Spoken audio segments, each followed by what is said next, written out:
Notre idée, c'était de faire un petit peu un couteau suisse pour les ornithologues et puis pour le public.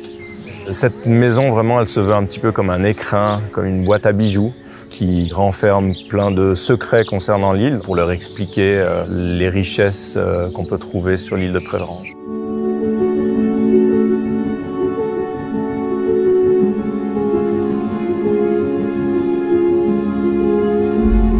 Ce qui est intéressant à Préverange, c'est donc cette zone de haut fond qui va permettre aux limicoles de venir le long des rivages pour s'alimenter.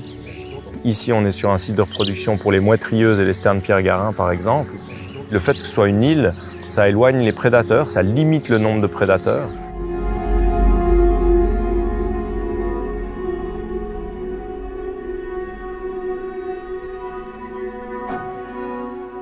Notre mission, c'est vraiment d'ouvrir les yeux du grand public sur les oiseaux et puis de leur montrer quelles sont les choses qu'ils peuvent faire pour favoriser le retour de certains oiseaux, de certaines espèces qui ont disparu de nos régions.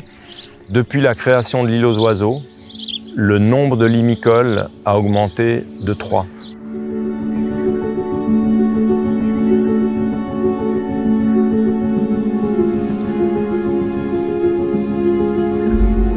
On est dans l'historique en fait de petits chalets de bord de lac.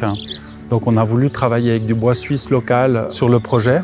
Il y a une essence principale, c'est le sapin blanc. C'est un bois qui est parfait pour la charpente.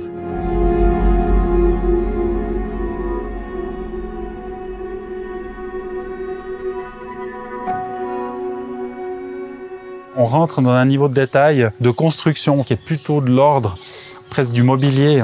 On est moins sur du high-tech, on est plutôt sur du low-tech au niveau de la structure, qui invoque la brindille par laquelle les oiseaux travaillent leur nid.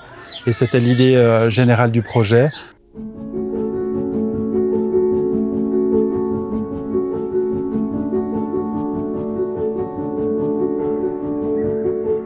Tous les éléments ont été préfabriqués. Et finalement, la corbeille, le nid a été juste pincé sur place pour pouvoir atteindre sa rigidité.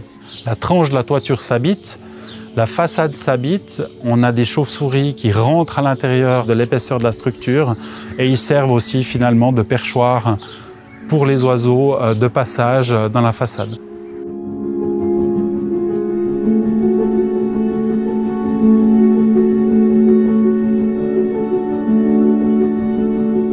Il y a cette sensibilité au monde animal. Il réagit, disons, à son contexte. Il réagit aux arbres, il réagit à sa vue avec une boîte noire comme un appareil photographique, une chambre noire qui regarde l'île aux oiseaux. C'est aussi une manière de donner une personnalité ou de rendre vivant l'architecture.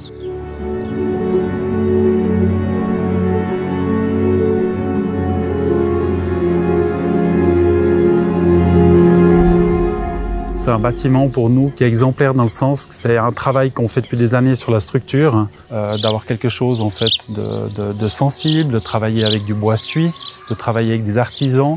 Souvent, c'est les petits projets, on arrive à synthétiser les plus grandes choses.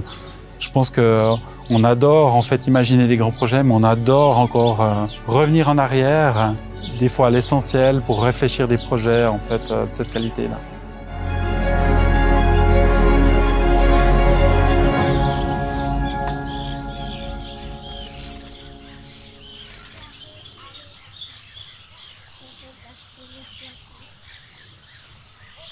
La